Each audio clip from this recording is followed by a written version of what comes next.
this guy? Oh my God, what the hell is this? He's gonna try it. And will this be enough? My God,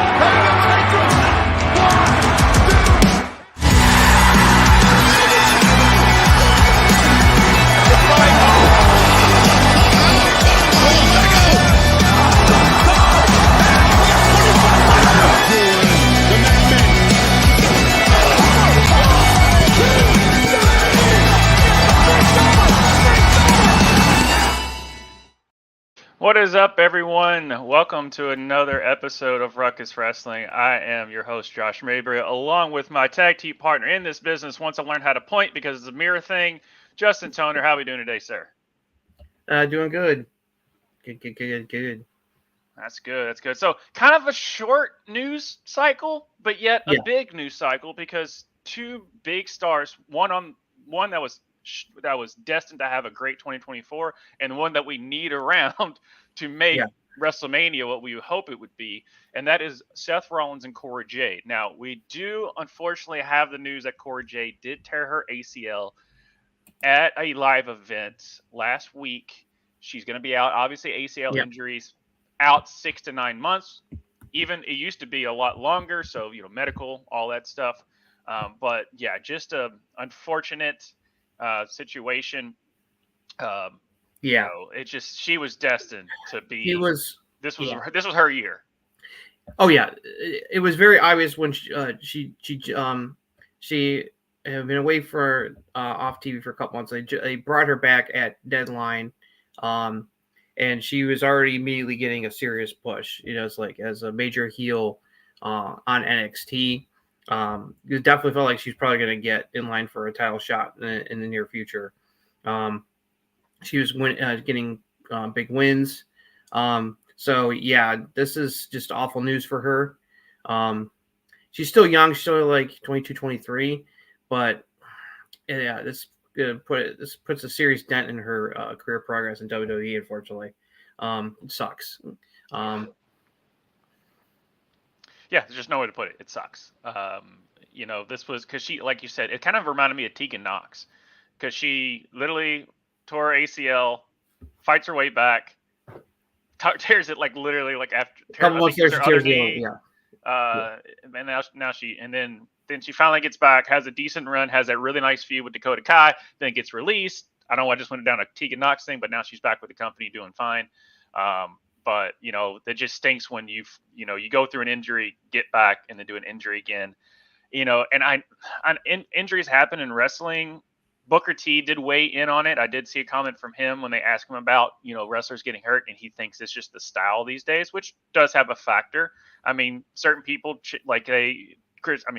certain old wrestlers now, the older generation, they get smarter to make sure they don't get injured to sustain it because they know one injury with their age, they're going to be on the shelf longer and they want to stay relevant. So we understand that. People change their finishers. But, a lot of times they talk about the AEW days where like the older wrestlers would come out and you see everyone doing 450 splashes and stuff like that. Or like the Darby Allins of the world that we always say, like, dude, chill out. Type of thing. So, I mean, he does have, Booker T is hardly ever wrong when he kind of gives those type of opinions. But that's the type of style that we're used to now. We're not there to see somebody be in a headlock for 5 minutes and then, throw punches and just very sluggish type of back in the, not the, like, what I'm talking about, those like 80s wrestling styles. Because I mean, that's kind of what made Hogan stay, which I guess we could outside the leg drop, which wrecked his back, and he's still dealing with that today. So, other things aside, I will give a shout out to Hogan, who actually helped somebody rescue him from a flipped over car. Yeah, I saw that this past week. So still shout out to what I did. Unfortunately, have the joke in my head of what you gonna do when your car flips over on you. So I don't know why, but that was the first thing that came to my head. So other things aside of other things that he's got hit on. Anytime you can help be a good Samaritan, do that. I will give you some props there. But yeah, I mean, I hope she gets back quicker, but it's more of a mental. It's gonna be more of a mental injury, and with her, and hopefully she comes back and doesn't. It's tough. I mean, like Charlotte just went down with an ACL tear. She posted a pic of her at the Performance Center going through her rehab. To get back as quickly as she possibly can. So, yeah, wish her a speedy recovery, and I look forward to when she will be back. It's just been this last year. There's been a lot of just like freak injuries and illnesses that have like derailed certain things. AEW way more than WWE. WWE has been kind of fortunate. Like most of their big names have not been injured. With the exception of what happened recently between like Cora Jade and Charlotte, but like AEW last year was ridiculous with it's like MJF's out, Adam Cole is out, Kenny Omega's out because of diverticulitis, Jamie Hayter's still out, Britt Baker's still out. It's like they lost a lot of their big names to injuries, and some of them were just freak accidents. Like Cole's was just jumping off the ramp and he broke his ankle. Like it wasn't even a match, so it's like it happens. Yeah, I mean MJF has an injury. I mean he really does. So to it. And then moving on to the other injury, which we don't know anything about. Well, I literally asked Justin again right before we went live if he heard anything new, and we haven't. Of Seth Rollins did get injured. It was, I don't know if it was a knee. He just gimped, but he was putting weight on it. That's last we heard was he was putting weight on it, but he was walking around with a limp. From what people were saying afterwards. He was able to walk around his own power, but he had a noticeable limp. Looked like he injured his knee during his match with Jinder on Raw, and people are worried that it's pretty significant and that it will completely fuck up the WrestleMania plans. Like everyone's hoping to see Seth versus CM Punk at WrestleMania, and depending on how serious the injury, that could flush that down the toilet this year, which would suck. So hoping that it's just something minor. It's like nothing too serious, and that he's not going to miss any significant time. Yeah, because I know a lot of times if it's ACL, he's done. But if it's like an MCL strain or something like that, a lot of wrestlers push through that. Yeah. I wish it was nothing, but it could be just been a simple sprain, twist. It's like nothing broken, nothing torn. You might, it's like we just don't know yet. There's no everyone, all the dirt sheet guys are trying to find have not heard jack squat. Yeah. The other thing I want to move on to was just to kind of highlight Grayson Waller and LA Knight were on a news interview literally came on today, over in Australia, just trying to promote the show in Perth, what is it, Elimination Chamber? Yeah. Right. So they were trying to promote Elimination Chamber, all that stuff. And unfortunately, when you go on some of these talk shows and they just don't take wrestling seriously and they think it's a funny bit. But basically, Waller wasn't taking no crap, and LA Knight just sat back and just let Waller do his thing. Which as far as the wrestling community, they've been applauding Waller. But basically, what happened, you can look it up on X, Twitter, whatever you want to call it. But basically, they were talking about like doing a finishing move to a floor, like one of their floor managers, and the floor manager basically came out and had like a very dickish, smug thing about it, and Grayson Waller stood up and was like, no, if you want me to do something, I will literally end your life or something like that nature. Not exactly that, but I don't want to misquote him, but basically, and he was just like, no, that's very disrespectful. How dare you do that? Of course, the female host was like, I'm sorry. He goes, no, I love you, but we're not going to be disrespected like that. What do you think we do? Like, this is something that we take very much pride in, like that type of thing. And us as wrestling fans, we're like, yeah. And of course, but even wrestling fans, we tell somebody we like wrestling, they're like, oh yeah, you like that fake stuff. It's like, you just don't get it. And you want to make fun of it because it's big meaty men slapping meat. We get it that there's jokes we make, but we follow this thing that we love so much just because we understand all the sacrifice and stuff these people and these performers do. Like we said, these are the most professional stunt performers you're ever going to see. And if you don't think it's real, then ask Cora Jade, ask Seth Rollins, ask Hulk Hogan, who his spine is all which you can ask. You see the scars on his back that they've shown, even though he is a habitual liar. Ask Mick Foley. Ask anyone. Go watch the Undertaker documentary when the doctor comes in to do a hip replacement. And he asks him, has he had any prior surgeries? And I mean, he was like, where do you want to begin? So if you don't think that Yeah. we defend him as anything, but it's just always, and it's always going to happen. I mean, comedians have hecklers, people still boo people. It's fine.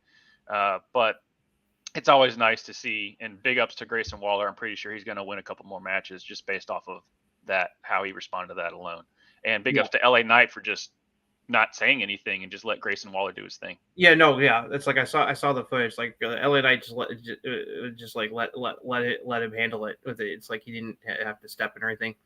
And thankfully, he didn't get it like into anything like physical or anything. It's like, because unfortunately, there's there's been quite an unfortunate history of wrestlers getting like legit shoot physical with other people, including reporters. It's like one of the most infamous ones was Dr. D. Dave Schultz, who was a heel wrestler for WWF in the early 80s. And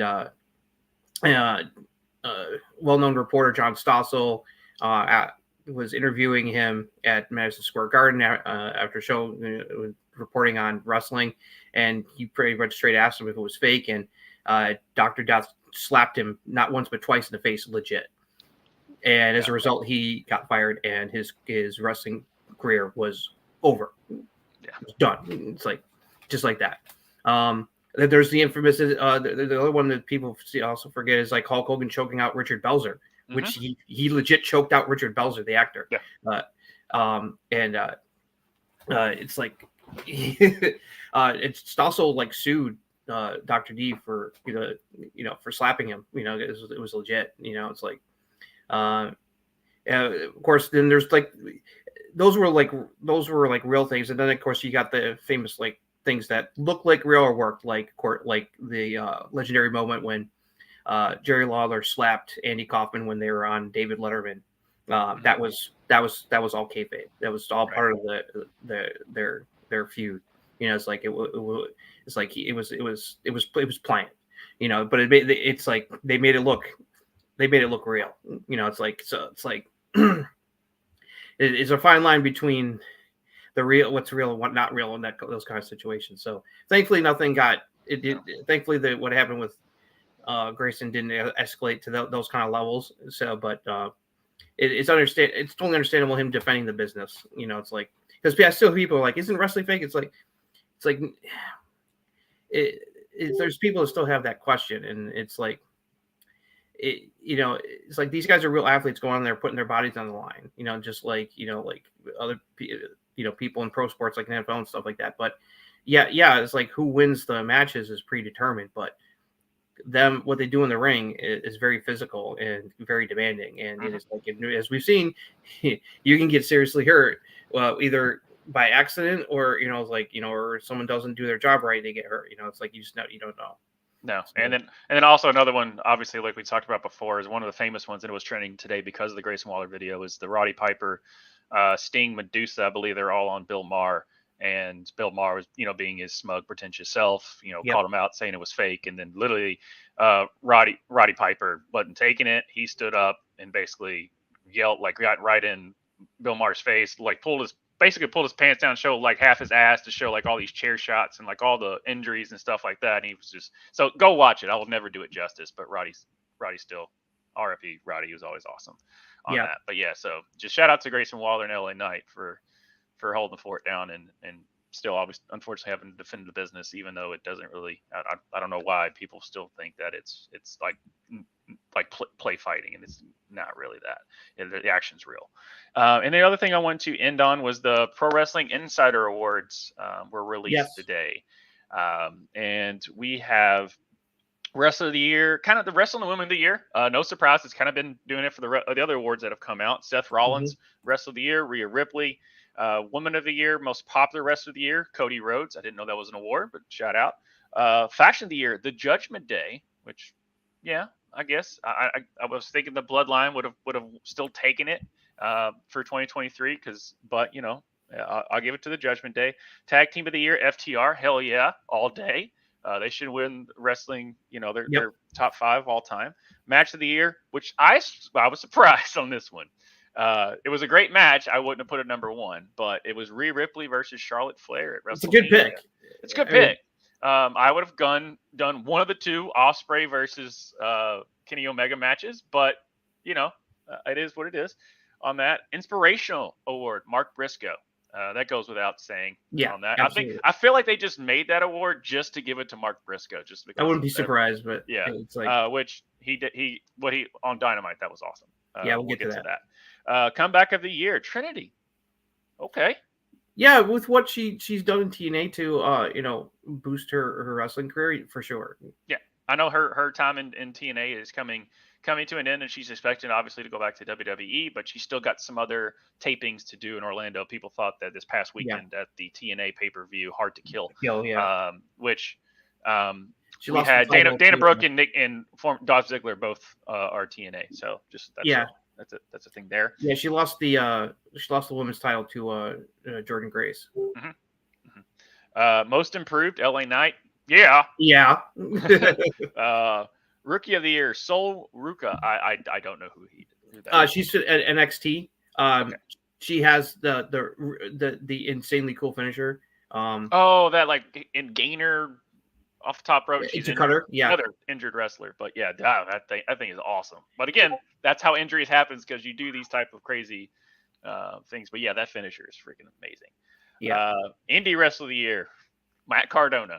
So, no surprise. No surprise there. The He's Deathmatch King. He is. Oh god, he already does death matches. Yeah, I just like he was on some interview and they're like, he's like, yeah, he calls it. And he was like on like this deathmatch panel with like Sabu and Luther and like all these guys that like literally are known for their death matches. And Matt Cardona was there because he was known as a deathmatch king. He goes, so how many death matches have you done? He goes, 1. He's like, how do you call the deathmatch king? Because that's the whole point. Because I won the one death match I was in, so therefore I'm the deathmatch king. Mm-hmm. So again, he's been killing it. Feud of the year, Sami Zayn versus the Bloodline. Okay, it was awesome. I didn't think it was kind of a feud until Elimination Chamber, so it really wasn't like a year-long or 6-month feud or anything like that. It was very short, but it was always riveting. I don't know how you would determine, but I guess the impact of, even if it was very small, how much the feud was. Most hated of the year was Dominic Mysterio. So shout out to Dom, Dirty Dom, doing his thing there. I did bring up as far as a couple of the awards on who finished. So with the male wrestler of the year, Gunther was second, Will Ospreay was third, MJF was fourth. In the match of the year, it was Rhea Charlotte, then the triple threat with Gunther, Sheamus, Drew. Yeah. Then Omega, Ospreay at Forbidden Door 2, so it was a Forbidden Door one. Yeah. And then MJF versus Danielson. Yeah, that's a classic too. That Iron Man match. And typically Iron Man matches are very hard to pull off. And obviously Danielson was gonna do everything he had, but it takes two to really make it. The only other Iron Man match, I think, didn't Angle do one? And then obviously the Angle Brock had a really good one, and so did Rock Triple H. Okay. Well, that was when the Undertaker came back, right? Yeah. Yeah, in Louisville, Kentucky. That's the only reason I remember that one, because it was in Louisville. That Judgment Day one. And then obviously the first one was Shawn versus Brett. That was the first big one was Shawn Brett at WrestleMania 12, which is okay. It's the fact that there's like they go 0-0 to overtime. I think is one of the biggest complaints the match has. I mean, there's some good moments of it, but it's like it's not one of their best matches for sure. Gotcha. Yeah. Any other of those awards that you would have had? No, I'm pretty good with actually most just about all of these really. I mean, like, it's like these, a lot of these are like no brainers. It's like FTR tag team here, with the matches and feuds that they had this past year, absolutely they should be tag team of the year. Rhea deserves to be women's wrestler of the year with the year she's had since she won the Rumble, beat Charlotte at Mania, and she's been killing it ever since. So it's like. And speaking of FTR, they only showed the top 4 of what I was looking at. I didn't look at the actual like top 10 vote getting. But if FTR versus the Briscoes, wasn't it this past year, early this past in 2023, where they had their last match with them? I think was like December 22. Okay, because I know Jay passed away like early 23, like right. Yeah, so I didn't know if he was. It was in January last year that the car accident happened that he died in. Okay, yeah, because they just posted his year anniversary of him passing away, and it's obviously Mark Briscoe did some stuff this past Dynamite to get into. Which any other? I know Bailey made some comments saying that she hopes to. Cena did come out and make some comments about like his time ending in WWE and kind of wanting to be kind of. He's trying to work out like his swan song, his like retirement, which it makes sense. I mean, like he's doing more. He's pretty much Hollywood full time, Yeah, and he's doing really well for himself in Hollywood. Like The Rock and Batista. So it's like at some point, it's like he's gonna hang up the wrestling boots for good. Mm-hmm. Yep. Any other thing before we move on to SmackDown? No. I think that covers all the major news. Okay, cool. And here we go with the one and only Justin Toner breaking down our SmackDown episode. Hello, folks. I'm here to recap the events of what happened on last week's Friday Night SmackDown.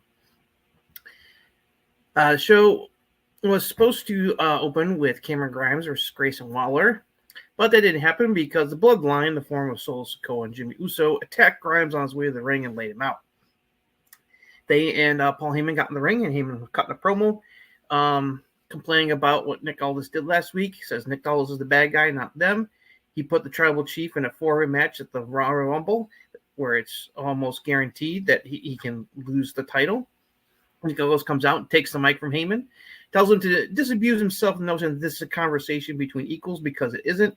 The four-way match at the Rumble is a done deal, and the Bloodline keep ruining matches is not going to change it. He then books the main event where the Bloodline will take on Orton, AJ Styles, and LA Knight. Heyman protests, saying Aldis knows Roman is not there this week. Aldis says that they better find a partner then, or else it's a handicap match for Jay and Solo. And then Heyman spent the rest of the show trying to recruit various people to try to help out the Bloodline. They included Carlito, Bobby Lashley, even Pretty Deadly. They all turned him down, of course. Then we had a tag team match. Santos Escobar's new allies, Angel Garza and Humberto Carrillo, taking on the Latino World Order in the form of Cruz del Toro and Joaquin Wilde. Angel Garza and Humberto came out on top, despite Carlito coming out to help stop Escobar from interfering at ringside. As the feud between the two Latino factions continues.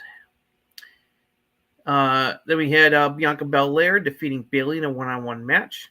The rest of Damage Control was at ringside for this match, but really didn't do anything to help Bayley try to win the match via cheating.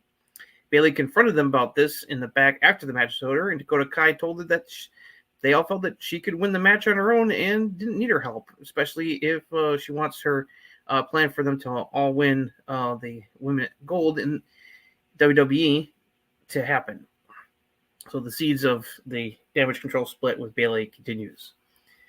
Then we had Bobby Lashley and his Profits came back out, cut a promo on Karrion Kross and his new allies attacking them last week.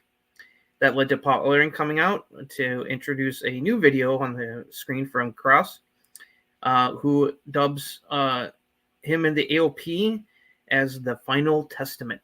So we have our official name of their faction. Then we had, due to Carmelo Hayes' challenge, he took on Austin Theory in a one-on-one match. Unfortunately, this match ended in no contest due to, unfortunately, to a freak mishap during the match. Theory tried to hit a move on Mello, and it caused them both to basically hit their heads, bump heads. Looked really painful. Thankfully, both guys are okay and not seriously injured. And then we had a main event. Well, since Heyman couldn't find anyone to help out the Bloodline, Solo and Jimmy were stuck in a handicap match against AJ Styles, LA Knight, and Randy Orton. And the babyfaces came out on top with Randy hitting Jimmy with the RKO. The faces then proceeded to beat down the Bloodline afterwards, ending with all three of them joining forces to powerbomb Jimmy Uso through the announce desk, close out the show.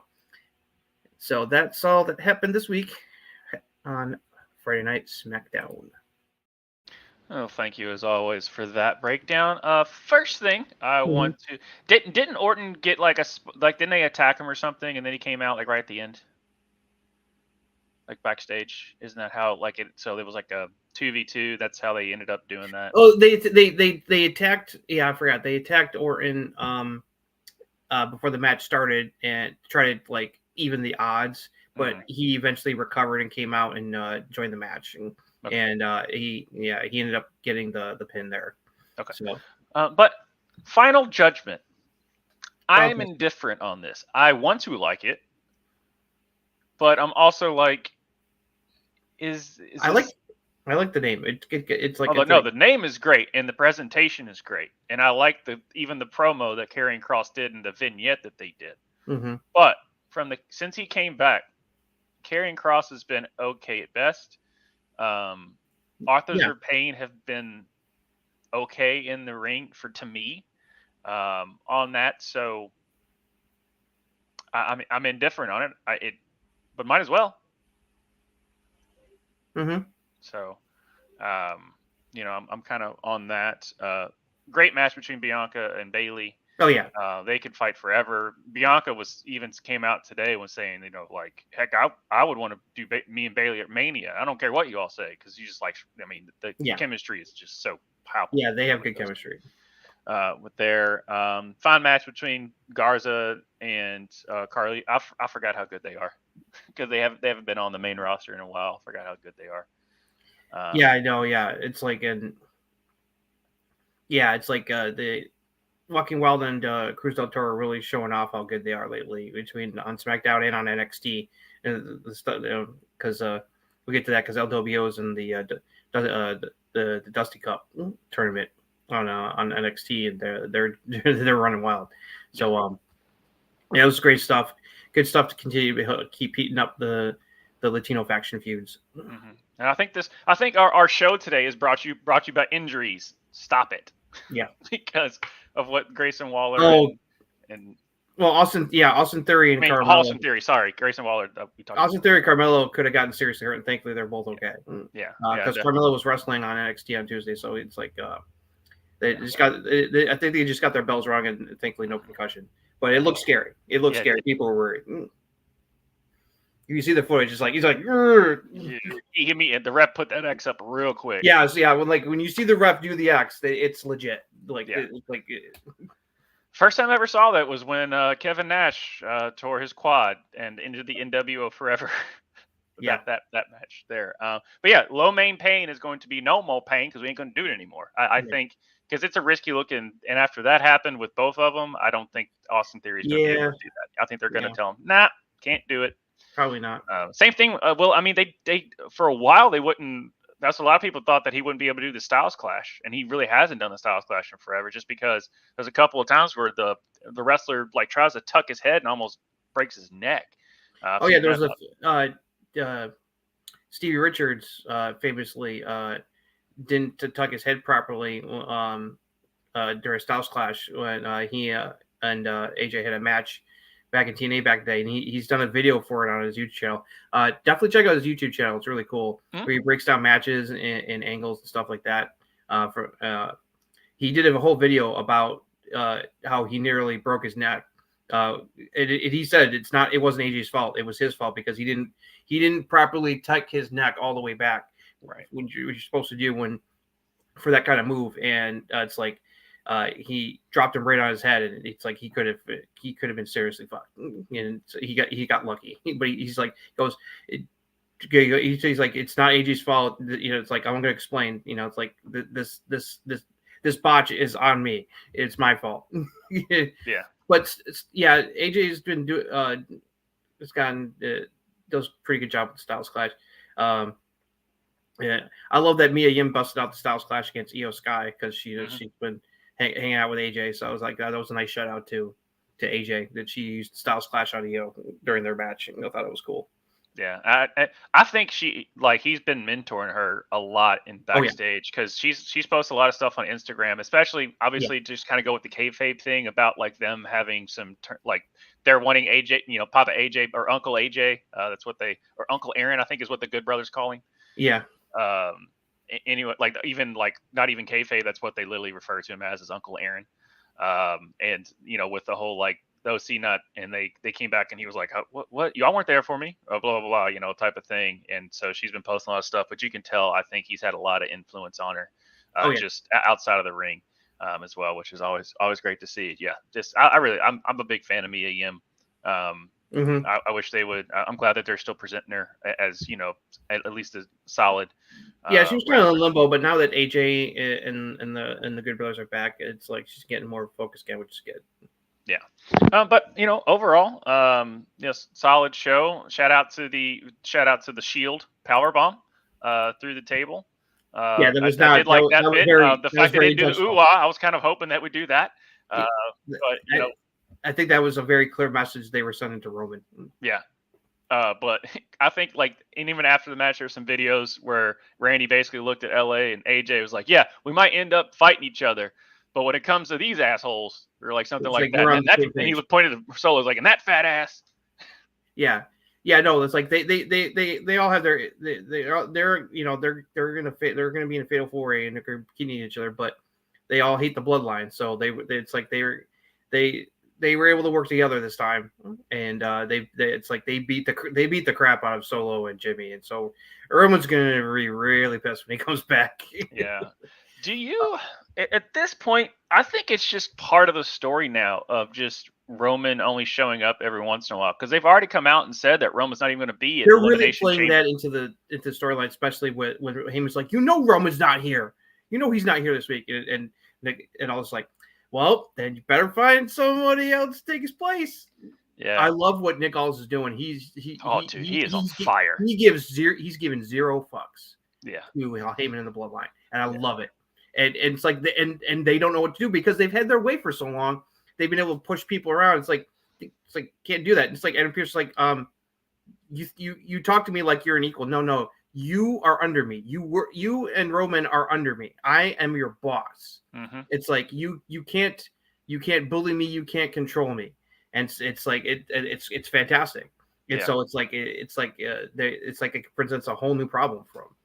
Yeah. So I was surprised they didn't do anything with the United States stuff. Championship. Yeah, it was mostly just promos. It was like KO and Logan Paul had pre-taped promos, hyping up their title match at the Rumble, which I think is going to be great.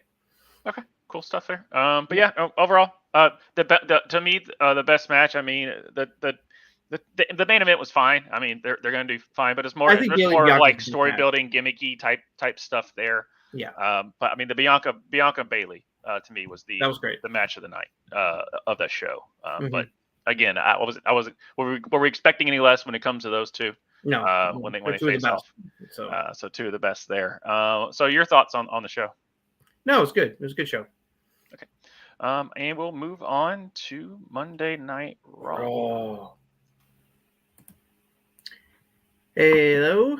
Here I am once again. This time we're going to recap the events of this week's episode of Monday Night Raw from January 15th, 2024.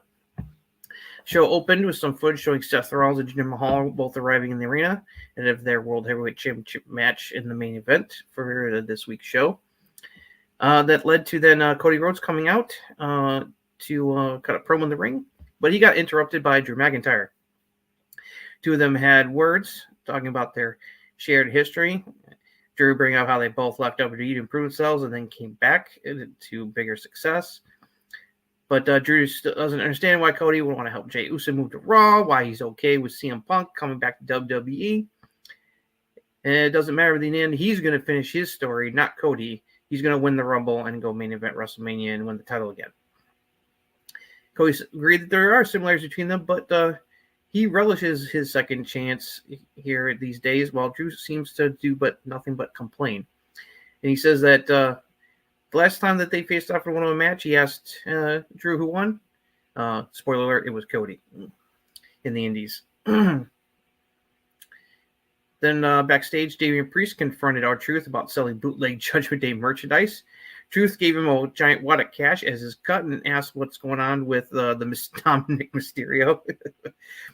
Damian relented and tells him to just keep quiet and to not tag into the match that he and Miz are having against Judgment Day later in the show.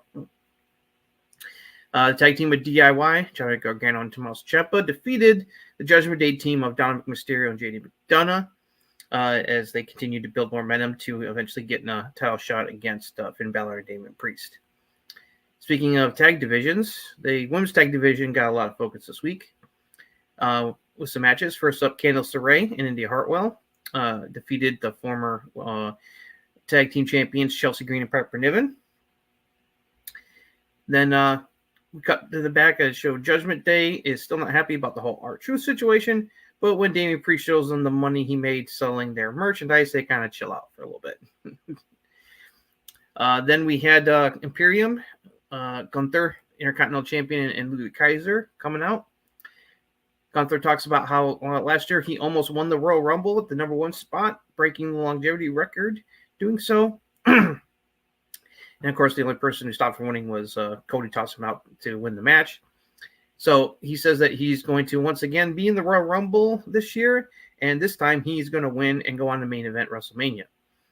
A brief video recap showing of what Kaiser did to injuring Kofi Kingston last week. Gunther talks up Kaiser, congrats him for showing grit, confidence, and courage, and offers him a hug and congratulations for a job well done. That brings out Kofi's New Day partner, Xavier Woods. Wants his pound of flesh on Kaiser for what he did to Kofi last week and challenges him to a match, which Kaiser accepts. That match between Ludwig and Xavier Woods ended up ending in a disqualification when Xavier Woods lost his cool and threw an opposite chair at ringside in front of the referee at Kaiser while they were fighting, which led to the DQ. In the back, Woods was interviewed about what happened, but he didn't get to talk much because Kaiser jumped him and attacked him to try to beat him up, but Jey Uso made the save. And then we had Akira Tozawa defeating Ivar of the Viking Raiders, and kind of an upset. They didn't appreciate that. Him and Valhalla, that's I should say, didn't appreciate that much. They attacked Tozawa and Maxine Dupree after the match and laid them both out. The announcers showed that CM Graham posted to his Instagram account saying that he wants to have a little one-on-one chat with Cody next week on Raw, and that segment for next week's show was made official. Dynamite and the Alpha Academy were shown in the back trying to cheer up Tozawa and Maxine over what happened. Ivanel was not happy and said that she's going to make Valhalla pay and is going to go talk to Adam Pearce about it. While Chad Gable says he will be facing Ivar next week to teach him a lesson. Then we had Rhea Ripley come out to the ring to cut a promo, saying she's tired of Nia Jax and others acting and talking like they run the women's division on Raw. No, it's her division because she has the title, the Women's World Championship, to prove it. She warns whoever wins the Royal Rumble to not waste their WrestleMania pick on her and choose someone else because Mammy is always on top. Then Becky Lynch's music hits, comes out to a warm reception for the fans. Becky talks about the similarities between her and Rhea's journeys and the differences between the two of them. And that they've shown that they're two of the very best to ever do it. But Becky says there's a voice in her head that's keeping her awake at night, saying that Rhea might actually be better than her. So she needs to prove that Rhea is not better than her, and the only way to do that is to defeat her for the title. And the only way she's going to be able to do that is by winning the Royal Rumble, putting the design, and seeing her at WrestleMania. Rhea responds, telling Becky the only person who wants Becky to win the Rumble more than her is Rhea herself, making it clear she wants to face Becky at Mania and tells her she will see her at WrestleMania with a smile. Damian Priest and Finn Balor defeated Awesome Truth, R-Truth, and The Miz. When Finn pinned R-Truth after Damian hit him with the South of Heaven slam because Truth didn't listen to Priest's orders and tagged himself into the match, and he paid the price. Then we had another women's tag team match. Shayna Baszler and Zoe Stark defeated Natalya and Tegan Nox. And then we got to the main event. Seth Rollins defending the WWE World Heavyweight Championship against Jinder Mahal. Back and forth match. Lots of crazy near falls, including Jinder using the Money in the Bank briefcase behind the ref's back and still couldn't beat Seth. Damian Priest teased cashing in Money in the Bank because he'd been watching the match at ringside, but Drew McIntyre came out and attacked him, and they brawled to the backstage area. Seth eventually hit the stomp on Jinder to keep the title as we all expected him to be. And so that's all that happened on this week's episode of Monday Night Raw. What a show! Yeah. I mean, I was like, I'm sitting there because as you're going through the rundown, I'm like, I know what I'm going to talk about. Wait a minute, I'm going to talk. I was like, wow! Even a Natalia match, I was entertained, which is very rare, unfortunately. I've always liked Natalia and appreciate what she does for the business, but her matches the past like 2-3 years have been pretty blah. And even the tag match that was in. But I just don't know where it's. I mean, just from top to bottom, this is the most complete show I've seen in a while, and it didn't have it. But it's carried storylines and didn't have like a oh wow moment. Just everything was just super solid. Yeah, no, this was a really loaded show. A lot of storyline stuff happened. A lot of stuff building toward the Rumble and Mania foreshadowing. It's like DIY getting another win, great. This whole Ivar pissing off both Alpha Academy and Diamond Mine. It's like you got the Rhea Becky promo off was just so fucking fantastic. It's like they've been teasing these two facing off for a long time now, more than a year. And so this was the first time that they've had a really long talk. And, I really liked it. It was really cool. It's like, it was cool that it was different, a little different from Becky, showing a little bit of vulnerability. Like they can you and I are awesome, but it's like, you might be better than me. And I need to prove that that's not the case. And so it's like, it's like we have to fight at Mania, and I love that Rhea said, like, I want to face you at Mania. Yeah, like it's like it makes perfect sense because like Becky's one of the best ever. So why wouldn't Rhea want to face her and beat her? It's like it just adds to her legacy. It's like if I can beat Becky Lynch, it's just another feather in my cap to show how awesome I am. Yeah. So Rhea saying that she wants Becky to win the Rumble and face her at Mania makes perfect sense. So this was a great tease to what people have been. I and a lot of people have been hoping. Well, we've been talking about for a while that they're going to happen at Mania 40, and this was a very, very clear indication that that's going to happen. Now, whether Becky wins the Rumble or not, I mean, she can still get a match with Rhea Mania if she doesn't win the Rumble, but this definitely increases the odd, making her one of the favorites to win the Rumble this year. So this was a fantastic, great stuff from both of them. It's like I love it. It's like because I love both of them. They're two of my favorites. Period. Mm-hmm. So this is what we've been waiting for, and they delivered. Yeah. As far as that, and the other promo that delivered was the McIntyre Cody Rhodes. That was also fantastic stuff from Drew and Cody. Yeah.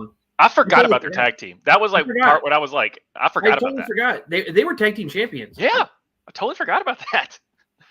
That was back when I like sort of kept up with it because forgot about their history. And I totally forgot about that. I was like, shout out to when because Cody's really good about keeping history, and bringing stuff up. Because I mean, with the Heyman stuff and like Cody's very good about bringing it into the promos. But he probably told McIntyre, who knows? McIntyre brought it up first in the actual promo. They're really leaning into like that, like Cody wants to get back to WrestleMania and get back into the main event, and so he can win the title. And there's a lot of people in his way, so it's like, is he going to be able to get there?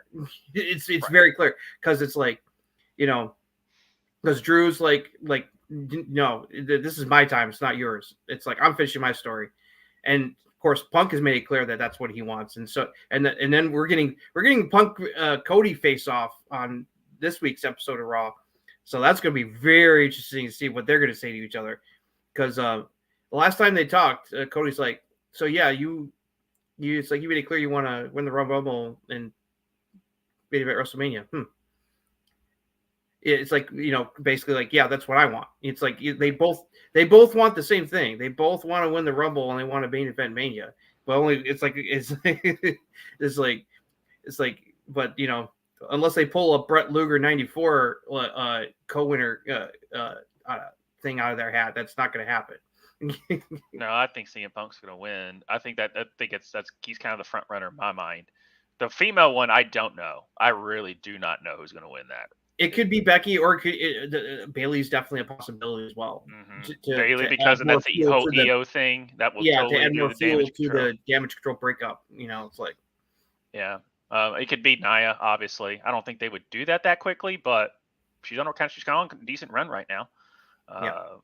So, but I don't. And then obviously it could be Bianca. I don't think they would do that. Yeah, I gotta agree with Giff here. We're already getting good stuff. We just building to the Rumble at this point. Just imagine what we're going to get after the Rumble and the build to Mania, and we got Elimination Chamber too in Australia. So it's like, yeah, absolutely. And speaking about printing money, go ahead. Yeah, because there's just like everyone's talking about, like, there's just so many amazing. As long as everyone's healthy, I mean, and like talk about like me knocking on wood. Cody Roman, or it's like, is The Rock going to be involved? Could they do a 3-way? Could they do it's like whatever. Seth Punk, Becky Rhea. It's like you could do it's like once Jade is ready, it's like you could do Jade Bianca, which would be fantastic. That would be a hell of a match. Bailey against Io as part of the Totally forgot about Jade Cargill. I totally forgot about that. And people are and the speculation is that we're going to get which Gunther also wants, Brock Gunther at Mania, which would be insanely awesome. It's like Gunther has made it clear that he wants to wrestle Brock badly. So it's like, and they teased it in the Rumble last year, and the fans got really excited when they saw Gunther and Brock facing off in the Rumble last year's Rumble. So, I got a little bit of goosebumps when that happened. On that, and but kind of was alluding to as far as speaking about printing money. R-Truth just keeps getting better and better and better. The freaking the way the entrance that he did, he was just like, he's like, yeah, he's like still like there, and then the whole like selling the t-shirts, and Davey Priest was like, what are you doing? These are our t-shirts, and he like hands him the money, goes, it's our cut, dog, and he goes, all right, it's fine. Yeah, and then he was there, and JD was like, where's mine? He was like, what do you mean we? Yeah. and then during the match, he gives Finn Balor his cut, and there was a like an exclusive after the show of like Finn and Dominic, like, and they actually are selling Tom and Nick in with R-Truth, the Three Amigos shirt, and that thing's like selling like hotcakes. It is ridiculous. I love every second of it. And then they put him in the Judgment Day logo. Oh, also too, that was the first time, and I thought it was, the Dominic Mysterio finally got his own little Judgment Day thing, which was really cool. With this whole R-Truth Judgment Day storyline is just firing on all cylinders. It's like, I can't wait to see where this is gonna go. Shout out to obviously R-Truth is always great. Everyone's doing a great job, but shout out to the Judgment Day, especially Damian Priest. I mean, the way he chokeslammed and like they won the match, and he was just like, I hate to do it to you, but it's like, I'm sorry, Truth, but you didn't listen to me. Yeah, he was just, and he did that whole kind of like Randy Orton when he RKO'd Nick Aldis. He's like, this is who I am, and he was like, and Dame was like, what do you want me to tell you? I did what I told you I was going to do it. I told you not to tag in. You tagged in. I told you not to tag in. You didn't listen to me. No, you didn't listen to me. So I just can't. I'm just. Who knew that I would be so invested in an R-Truth Judgment Day feud going forward with that. I love seeing the tag division is getting really is finally getting built up again. It's like the idea of seeing Johnny and Ciampa winning the tag titles just got me. It gives me warm fuzzy feelings inside. So also this if things all line up, we could be looking at one of the all-time WrestleManias, like X7 level of like mind-blowingly awesome. It's like it has the potential to be one of the best. I'm going to do and also too, I'm going to do a tip of the backwards cap to you off of your predictions. I think we're going to get Brock and Gunther at WrestleMania, but I think Jay is going to take the title off of Gunther at like Elimination Chamber or something like that. Before that way, we can just do the Brock thing. Because it's very obvious they're building toward Jay getting the title shot against. Do you Gunther. think Brock's going to screw Gunther out? And like, I don't want it that way. No, because that would taint the win. That's what I'm saying. Whoever's going to end Gunther's historic Intercontinental title reign has got to do it clean as sheet. It's because they will make them. That's the only thing I worry about. Is I need it, like you said, we need it clean as shit, just so there's no bull crap. I think that the rumors are Brock's going to be back soon. I think they're going to make him a surprise at the Rumble, and he's going to take Gunther out of the Rumble match, and to start building toward their match at Mania, because then Gunther's going to be pissed that Brock cost him the Rumble, especially after what he did last year. It's like he went on number one. He broke the longevity record, and it's like him and Cody had an insane mini match to finish the Rumble off. It was a star-making performance for him, making it clear that Triple H is eventually going to put him into the main event. So once the Intercontinental title is off of him, he's in the world title picture going forward permanently. Yeah. It's like without question, and eventually he's probably going to have one of the world titles around his waist. Yeah, I mean this show too was just as far as because we wanted Gable to dethrone it, but now it's looking like Jay, and Jay's definitely earned the right to get his singles belt. But the thing is what Gable's doing right now is like this show was basically like, that whole, Hollywood thing. There's no small parts. This was kind of that of just like every single talent is making the most and doing the best at what they've been presented. And it's not some like corny stuff. It just comes off pure. Like even the Xavier Woods stuff was really good. And like the I like when New Day gets serious. Like Woods was like I want blood, man. It's like it's payback time, and it's given to Kaiser a nice edge too. So it's like that was all great stuff. It's just so much. This Raw was really, and even the main event, as much as the people like me and myself were like Jinder, still was a hell of a match. Like that near fall when Jinder stole the Money in the Bank briefcase and hit Seth with it behind the ref's back and got like a 2.999, and the crowd nearly had a freaking heart attack. I was like, oh yeah, I was like, no, we're not doing this. And then he kicked out. I was like, okay, because I was like, that's a finish of all finishes. That was a great tease. It's just like the crowd was like oh my god. Right. I always forget how good of a promo Jinder actually is. Like, yeah, and the match was pretty good too. It's like it's like one of the best I've seen him do in a while. So it's like it's Seth. Yeah, I put it's definitely if Jinder's always put on decent matches, but Seth just is so good at to go off of like what you say about like the build to me, I love what they're doing with like the build to the Rumble, where you got all these storylines, Cody, Punk, Drew, Gunther, so many other. It's like make it clear they want to win, and they're button heads, and so it's like it's gonna make like when they get into the ring, when they're in the ring at Satan Rumble, it's like oh here we go, it's like what's gonna happen. It's just a fantastic, and now you got the same intrigue with the women's Rumble here. It's like Nia says she's gonna win because she wants Rhea. Becky is now made it clear she wants to win so she can get her hands on Rhea as well. So it's like, and Bayley wants to have Damage Gold and Gold. So she wants to try to win so she can challenge Rhea at WrestleMania. It's like everyone wants Rhea. Right. And it's always nice to like they build up storylines so you kind of know who the favorites are. Typically, you just know who the favorite is. Like you kind of knew like going in, like okay, this part or it's going to come down to these two people or something like that. So but this one's just like I could see it going like very like 3 or 4 ways instead of 2 ways. Really good. I mean, like Brock showing up, that the crowd will go nuts. If Brock returns in the Rumble match, or Andrade. It is like if the rumors are true that he's going back, they could easily have him return in the Rumble as a surprise entrant, and it's like that would be a great moment.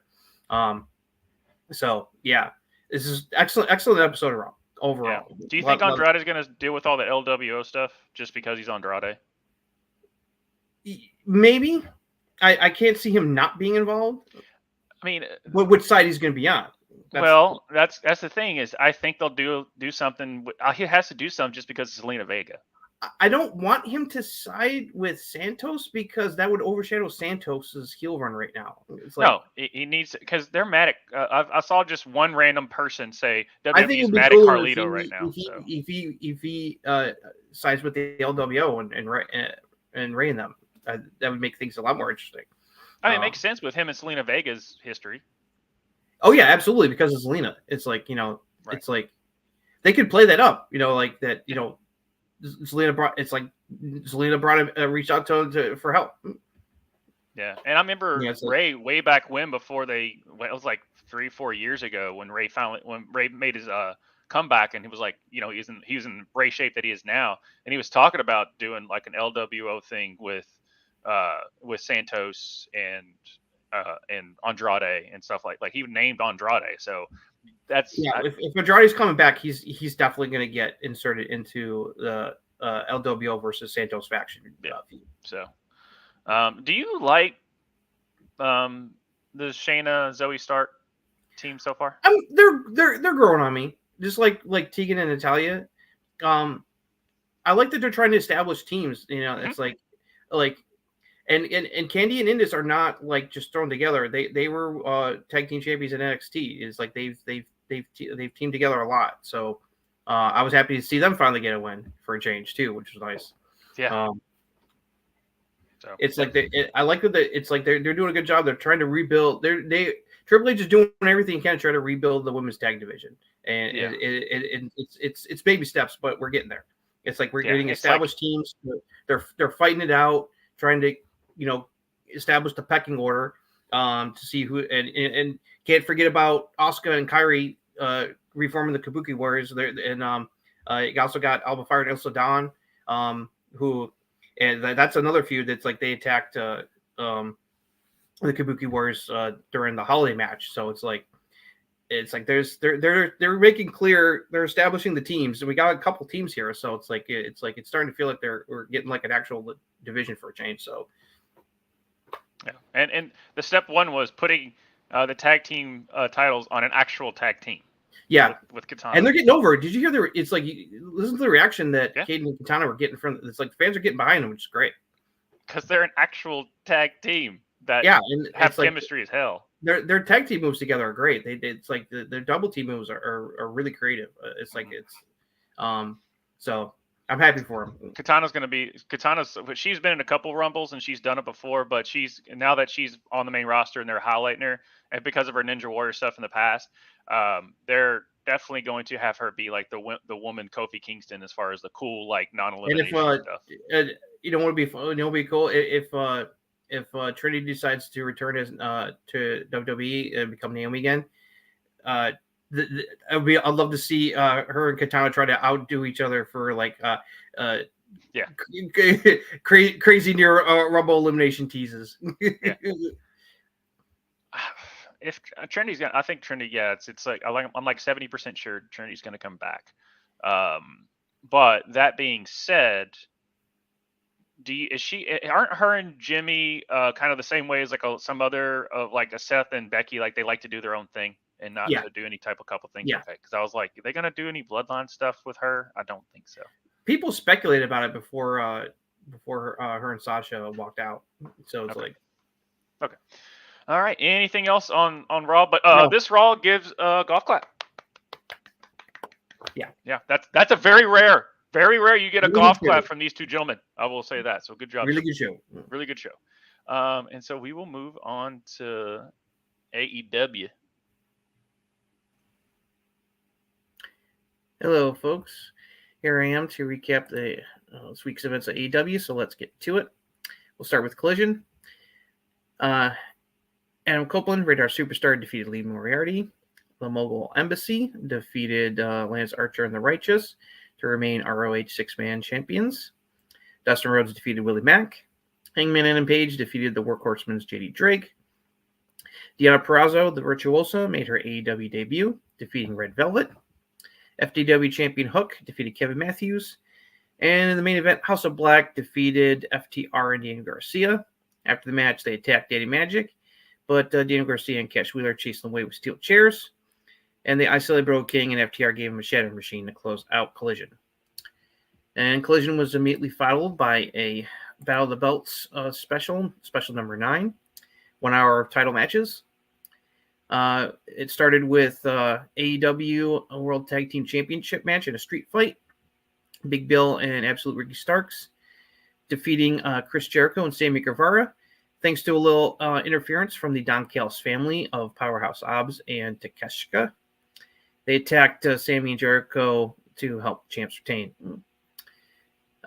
Julia Hart defeated Anna Jay to remain TBS champion. And the main event of Battle of the Belts, Orange Cassidy defeated Preston Vance to remain AEW International Champion.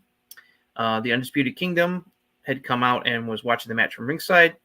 And after the match is over, Roderick Strong made it clear to Orange Cassidy that his time as champ is running out.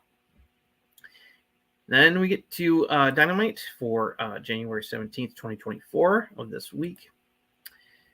Show opened with Christian Cage defeating Dustin Rhodes to remain TNT champion. We got a bunch of interviews. Renee talked to Swerve Strickland, who cut a promo, making clear he's coming for Samoa Joe in the AEW title, and that Hangman Adam Page is not going to get in his way.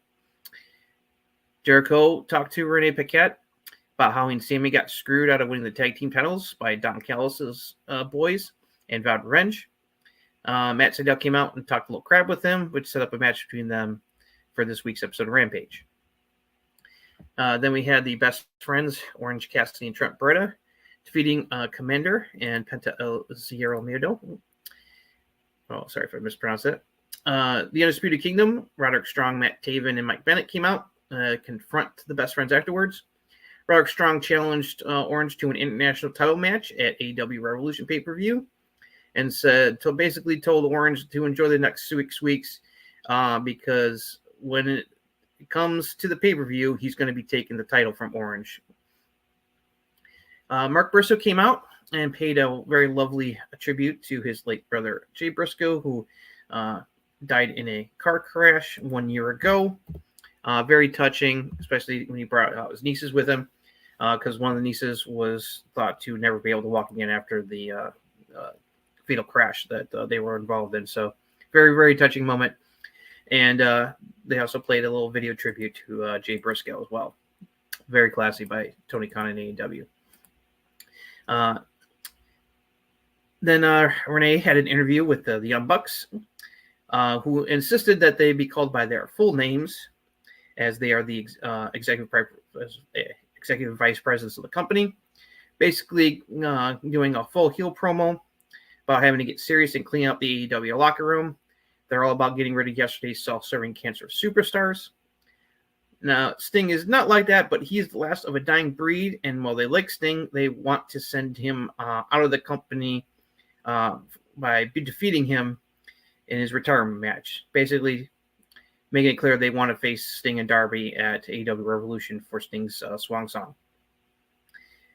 Then we had Bullet Club Gold, Switchblade Jay White, and the Guns defeating the Mogul Embassy to win the ROH World 6-Man Tag Team titles, thanks to a little help from all people the Acclaimed, who made it clear they still want to join forces with Bullet Club Gold.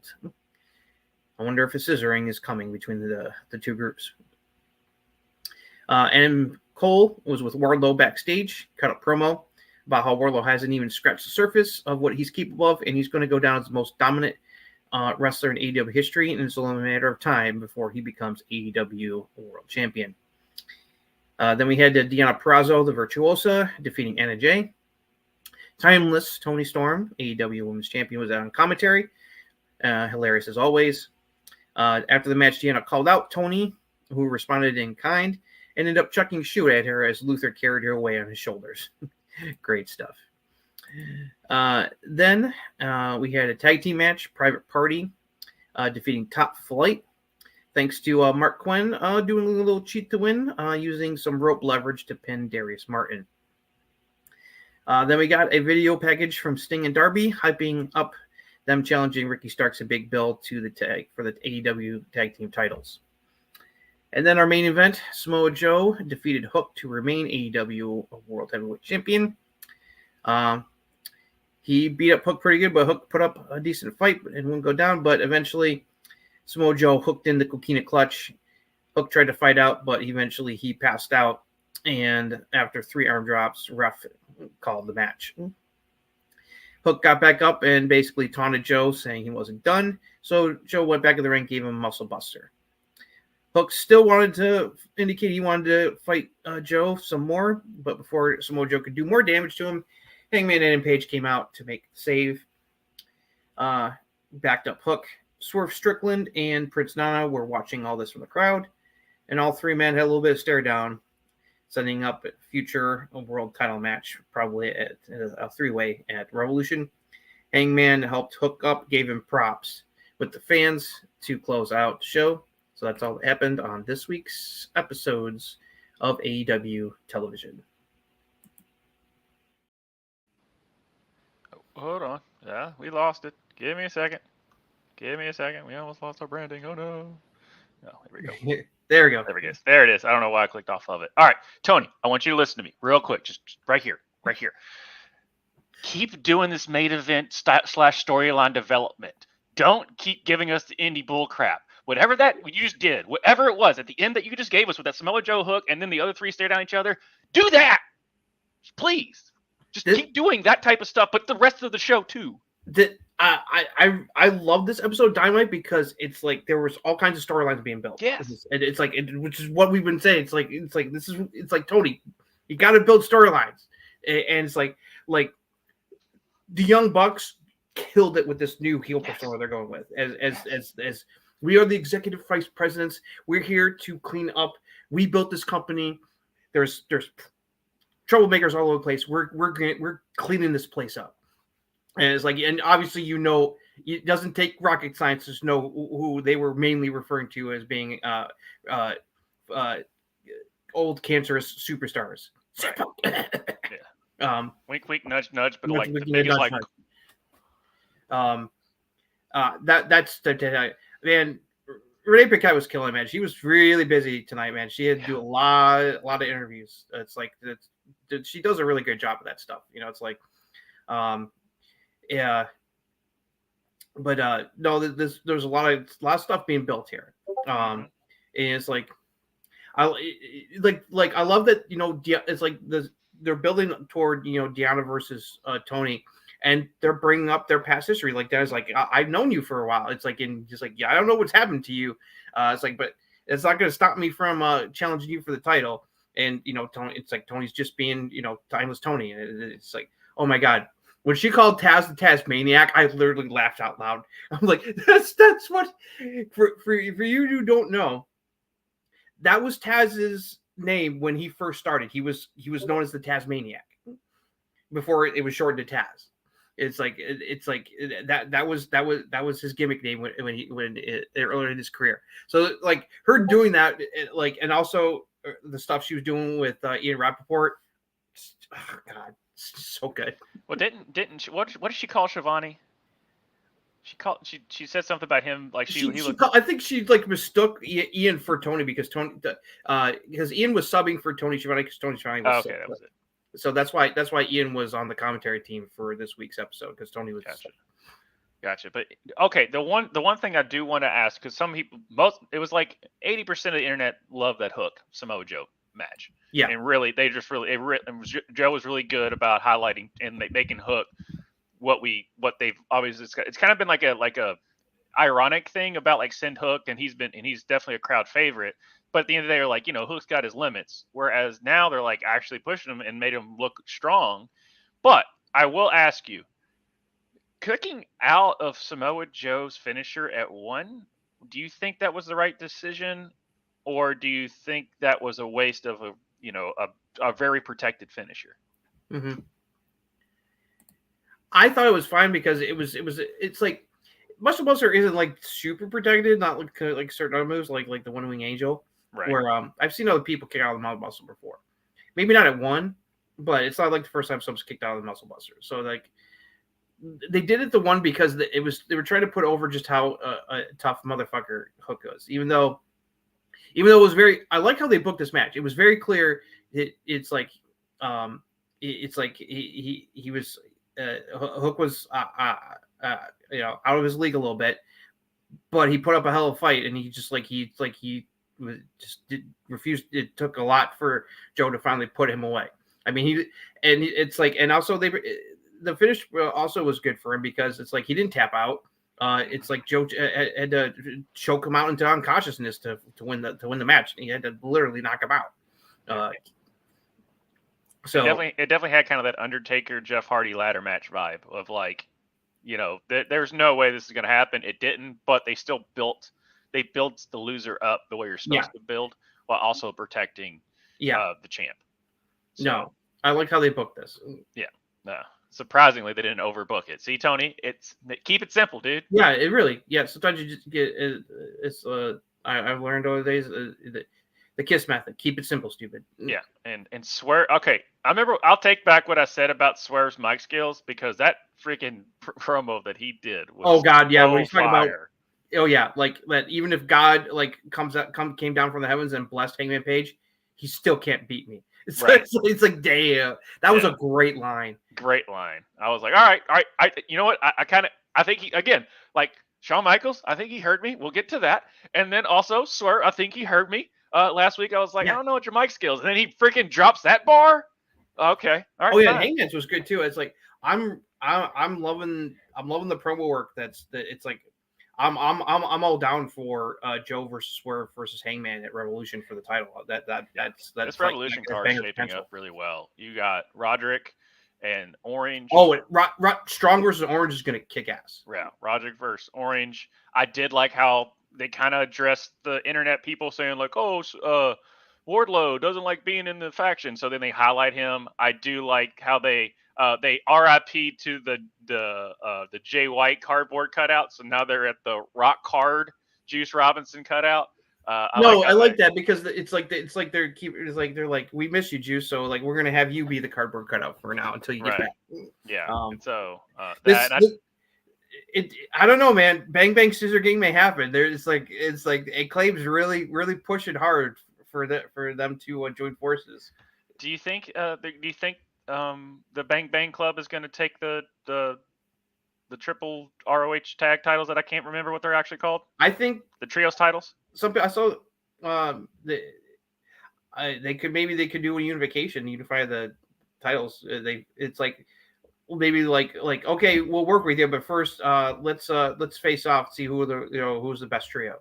It's like, and then it's like, and it's like let's settle things first between us, and then maybe we can work together against Undisputed Kingdom. Because Prince Nana did come out and say that they challenge the Mogul Embassy challenges the Bang Bang Club for the ROH triple. I was like, what? Where did this? That was the one thing I was like, I didn't, because I don't pay enough attention to ROH and also like Collision stuff. I pay more attention to Dynamite.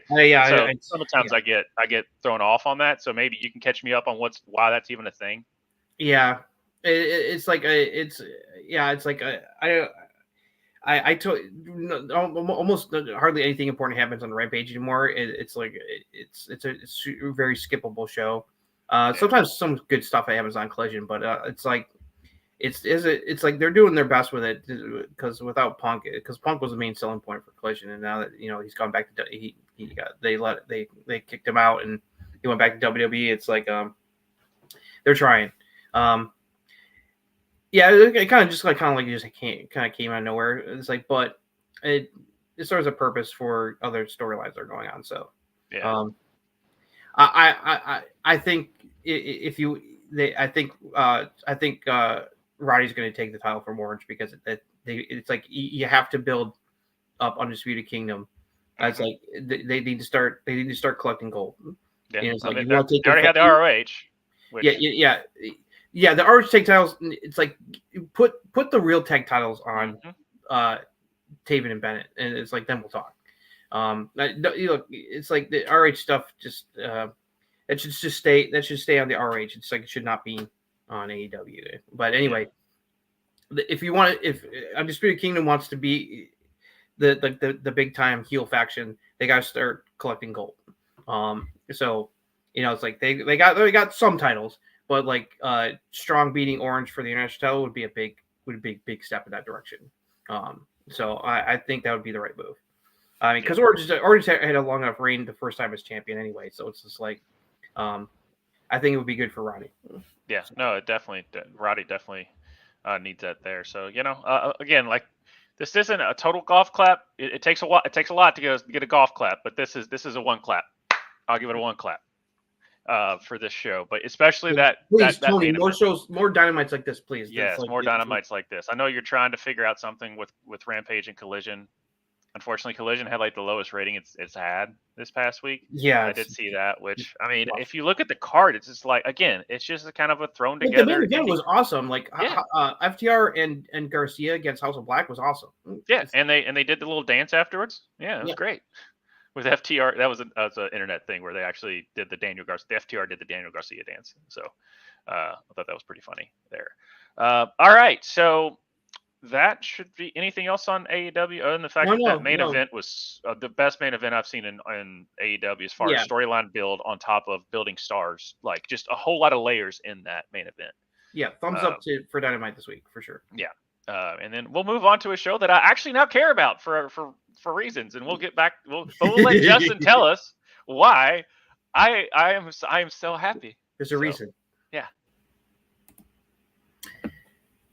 Hey there, once again I'm back. This time to recap this week's episode of NXT from Tuesday, January 16th, 2024. Show opened with a first round match in the Dusty Rhodes Tag Team Classic as Carmelo Hayes and Trick Williams defeated Edris Enzo and Malik Blade to advance to the next round of the tournament. We had Fallon Henley cut a promo saying she's going to win the Battle Royal and then the Fatal 4-Way to become the number one contender and will face Lyra Valkyria for the NXT Women's title at Vengeance Day. Oba Femi came out to cut a promo about beating Dragon Lee last week in shocking fashion to become the new NXT North American champion, promising he will crush to dust any man who stands in his way. Dragon Lee came out and basically wanted a rematch. Femi tells him that he doesn't get to decide that anymore, he will, and he took his leave. So looks like things aren't over between those two. Trick and Mello were celebrating their win in the locker room when Ilya Dragunov came in. Told Trick he's sorry about how their title match in Heroes Evil got canceled, and promises that he's going to make sure that they're going to have a big stage for their title match, and that's going to take place at Vengeance Day. Trick, of course, very excited. But Mello was not, reminding him that the finals of the Dusty Rhodes Tag Team Classic are also at the pay-per-view as well. Lyra Valkyria and her stalker/friend Tatum Paxley defeated the team of Elektra Lopez and Lola Vice, with Paxley pinning Lopez. Then we had Ridge Holland taking on Joe Coffey. He beat Joe, who didn't like losing, so he and Gallus did a big beatdown on Ridge afterwards, and no one came out to help him to continue the whole storyline of people not being fond of Ridge for all his stuff. Then we had an interview with Baron Corbin and Braun Breaker about their performance so far in the Dusty Classic. Corbin, of course, taking all the credit for their team working so well so far. Then Braun revealed that he came up with the name of the Wolf Dogs for their tag team. Corbin didn't like it very much, told him to come up with a better one. I'm really liking this pairing so far. It's fun stuff. Then we had the final first round match in the Dusty Rhodes Tag Team Classic. The Latino World Order of Cruz del Toro and Joaquin Wilde, with Zelina Vega in their corner, defeated Chase U team of Duke Hudson and Riley Osborne. Joaquin Wilde once again doing some wild, crazy stuff. Try to steal the show. Go check it out. And so as a result, the LW in the second round matches are set. The LWO will face Trick and Mello, while Baron Corbin and Braun Breaker will be taking on Axiom and Nathan Frazier. Video was shown of Von Wagner getting into it with no. Oh, sorry about that. Go back to it. Hit a wrong thing. Production's great. So solid. I'm just so excited for what happened to the show. All right, guys. Sorry about that. Hey there. Once again, I'm back. This time to recap this week's episode of NXT from Tuesday, January 16th, 2024. Show opened with a first round match in the Dusty Rhodes Tag Team Classic as Carmelo Hayes and Trick Williams defeated Edris Enfield and Malik Blade to advance to the next round of the tournament. We had Fallon Henley cut a promo saying she's going to win the Battle Royal and then the Fatal 4-Way to become the number one contender and will face Lara Valkyria for the NXT Women's title at Vengeance Day.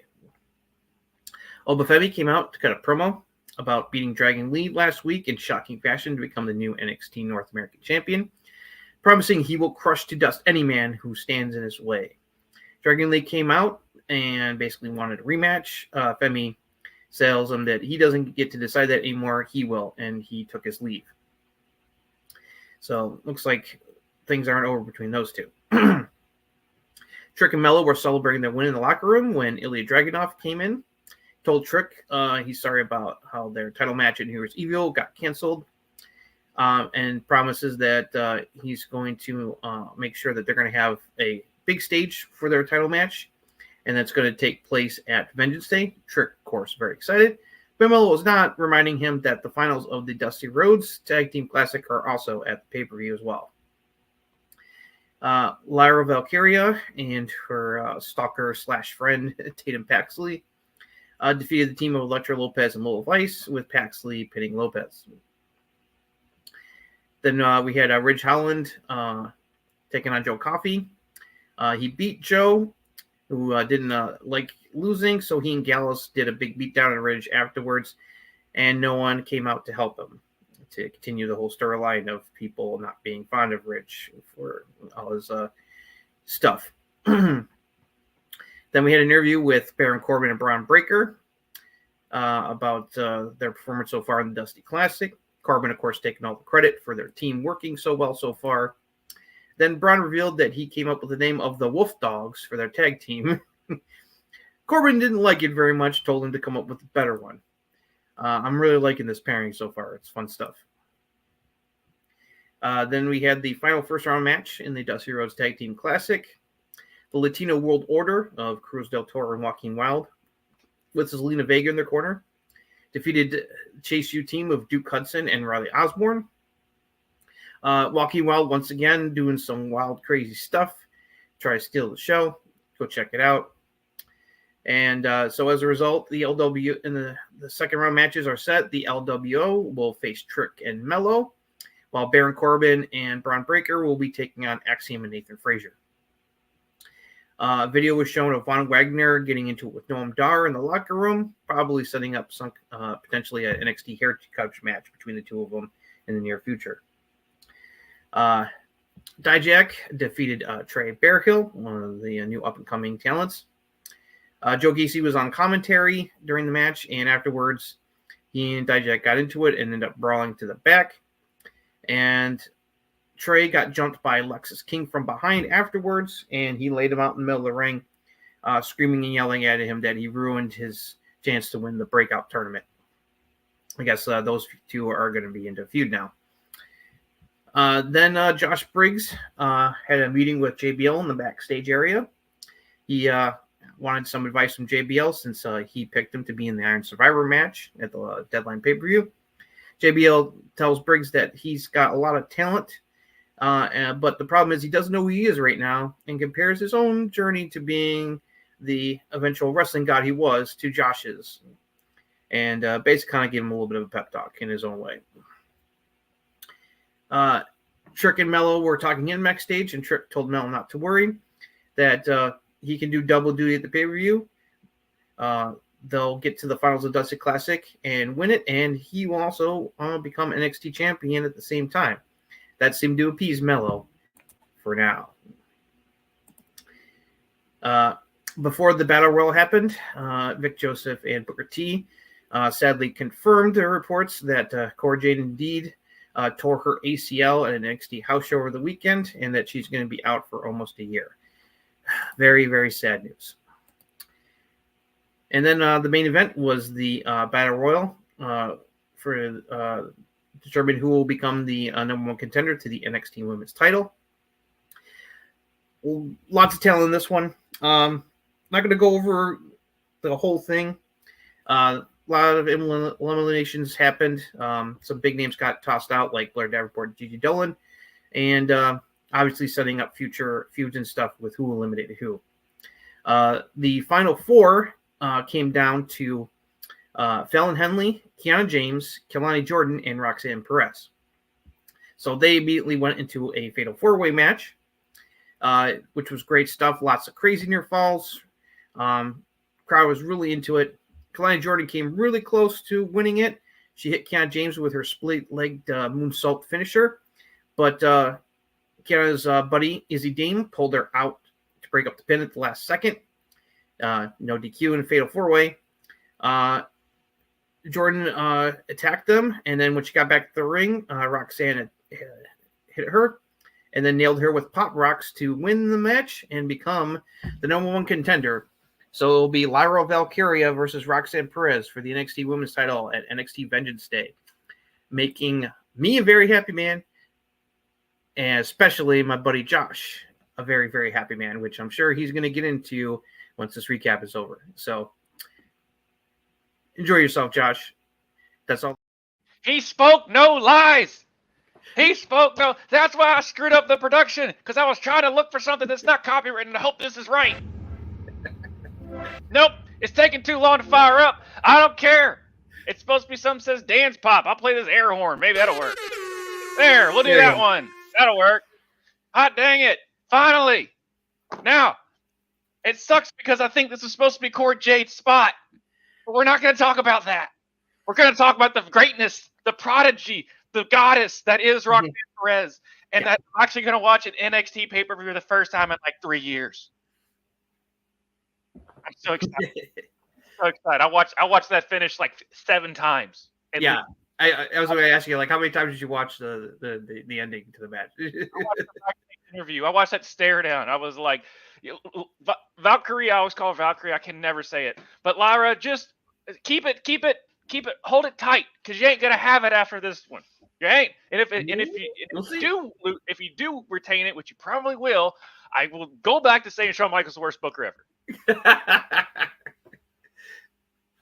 It doesn't make sense for Roxanne to win it. She should be on the main roster, but might as well keep royalty while you have it.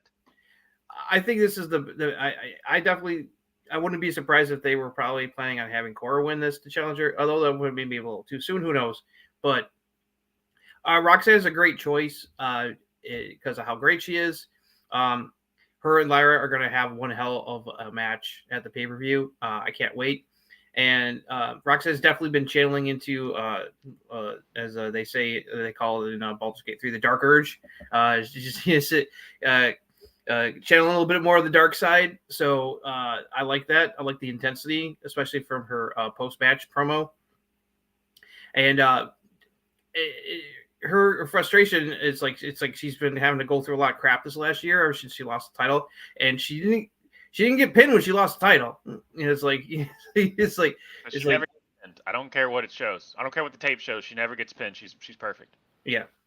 So she's been wanting to get back into the title picture, and she finally is. And so this was fantastic. Great job between all 4 ladies at the end of the match. The fatal 4-way portion was red hot. Lots of great stuff. It's like I was like, come on. I was like, come on, man, make me and Josh happy. Come on, Roxanne. Yeah. I immediately saw it online right before you messaged me. You're like, oh, you're going to be, I think you might like NXT. And that's what I sent you, the Godfather 3, just when I thought I was out. You pulled me back in. They finally did something. Because I was like, because that Kiana, was it Kiana, right? Is that her name that they had the feud with? Like, it got dull real quick. And they were I give it to them. They're trying. That's what NXT is. They try stuff. Because that's what they're building these people up to be the superstars they are. Yeah, and they show who they're high on right now with who the Final 4 is, because Fallon Henley's been getting a big push lately, especially with her recent feud with Tiffany Stratton.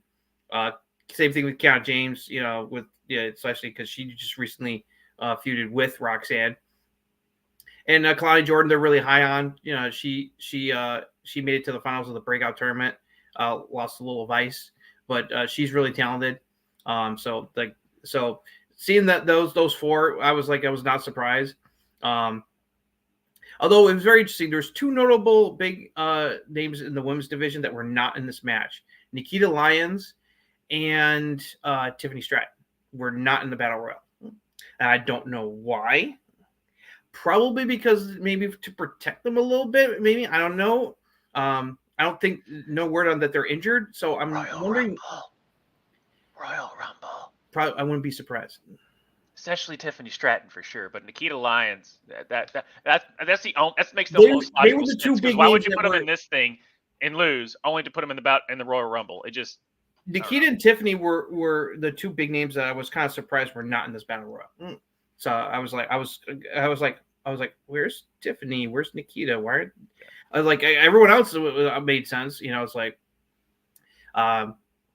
so yeah, it's like Blair Davenport. It's like she keeps making more enemies, man. She just knocked that poor girl the fuck out and just tossed her in here like she was hot garbage. So that's probably setting up another feud for her. And Lola Vice and Elektra Lopez ended their friendship because in classic Royal Rumble Battle Royal fashion, it's like, oh yeah, we're gonna work together, and then the one turned on the other and tossed her out, and it's like didn't appreciate it. So that was, like I said, they did a good job of building some more storylines with this Battle Royal. So great main event, and this one ran long. This was like one of the longest overruns they ever done. They went a full half hour over. They went to almost they went to 10:30. It's like they gave this Battle Royal a lot of time, especially the Fatal 4-Way portion when it was down to the four of them. So, well, I mean, you've alluded to, and we've all obviously Roxanne is like the reason that I would want to watch the show. So, I mean, this women's division in NXT is loaded for a reason, and they definitely gave them the time. They have their division to give them this much time, and it delivered. Obviously, it could deliver because the right person won. All bias aside, I still think you need to put Roxanne back in the title picture, especially I think it's going to be an amazing match between her and Lyra. Oh yeah, for what I see from Lyra, they both have similar styles, and you know it's just, I think it's going to be a really good, solid, like it's high banger match potential between these two ladies for the it's like it's one of those like Guerrero. Jericho back in the day, just like technical all over the place, just so good type of matches.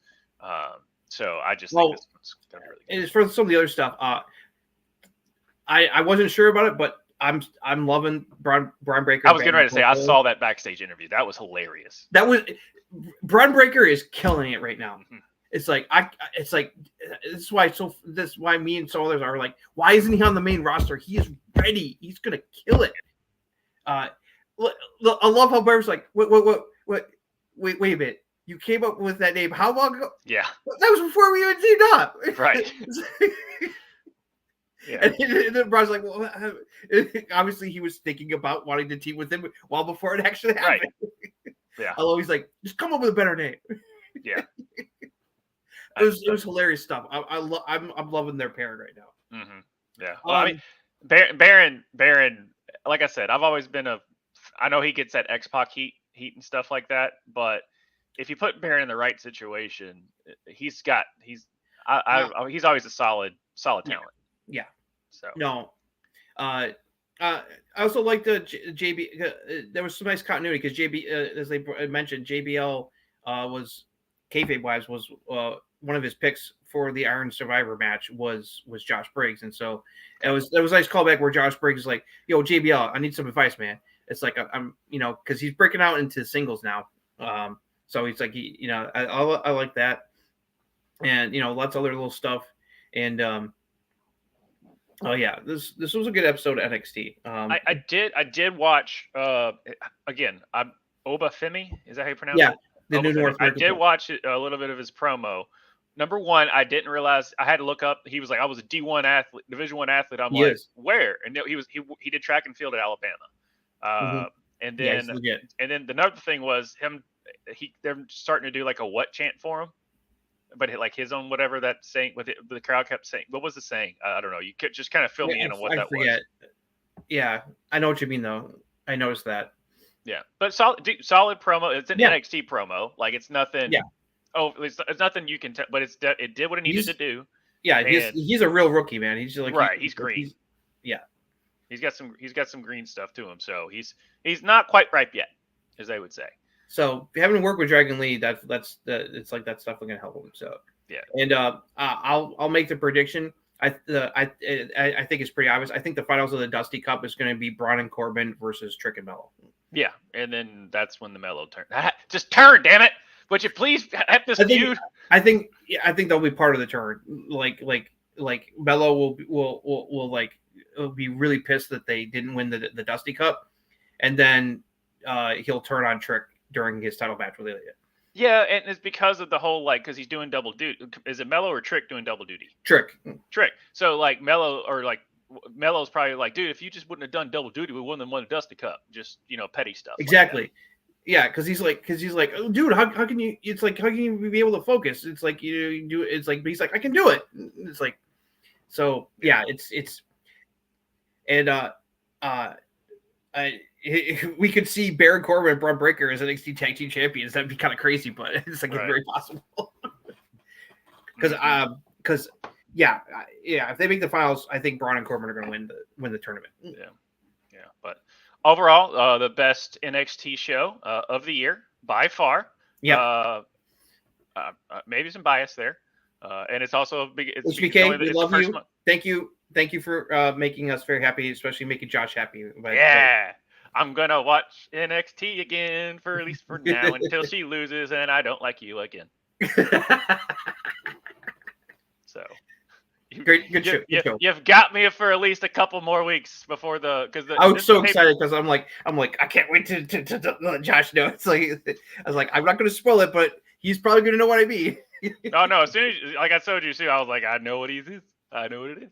I've already went back and watched it because I saw where she won. Is that the pay-per-view right before the Royal Rumble? It's like that NXT right before the Rumble, like right before the big pay-per-view. No, Vengeance Day is in February. It's going to be before Elimination Chamber. Okay, so it's after the Rumble. Yeah, it's after the Rumble. Okay, so that makes sense with the Stratton Nikki thing. Is I think they're protecting them to they just lost this Battle Royal thing, but then they're going to put them in the Royal Rumble. It's a good booking. Tiffany, because Tiffany's just about ready to go main roster, so putting her in the Rumble to give the main roster fans a taste of who she is, I think it's a good idea. Yeah, and Nikki's got a lot of everything. Yeah, Nikita does. I'm sorry, not Nikki. Yeah, Nikita. So I'm not surprised that Nikita would be one of the Royal Rumble entrants. Mm-hmm. Just sometimes. I mean, they did it with like Xia Li. They did it with Roxanne before. They did it with Zoe Stark. They've always sprinkled in a couple of NXT stars.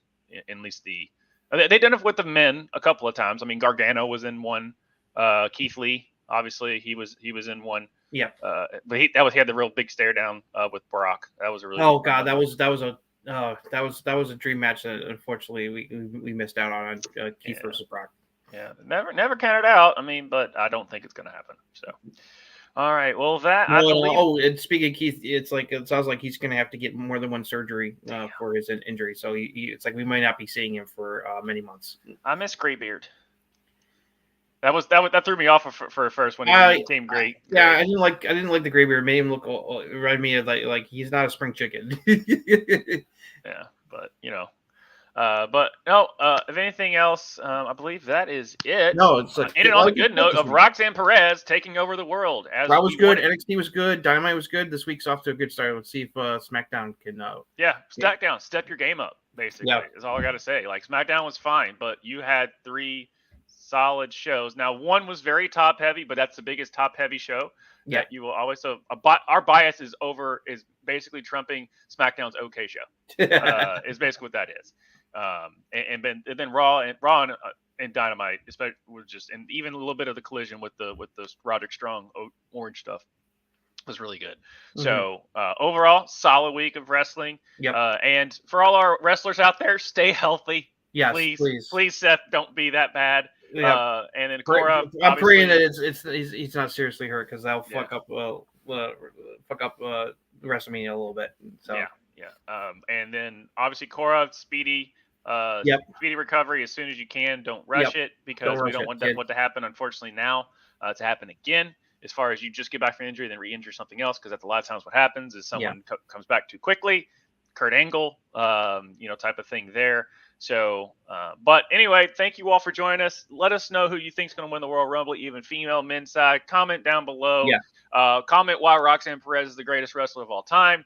That might just be me commenting. You don't give it a thumbs down because you're just lying to yourself on that one. And then also join the Ruckus, patreon.com/RuckusEV. Come on over, talk wrestling, talk whatever you want. It's awesome. It's fun. And then also to like, subscribe, hit that bell button so you can join us next week with me and Justin. Keep talking about why Roxanne Perez is the greatest wrestler of all time. All that fun jazz.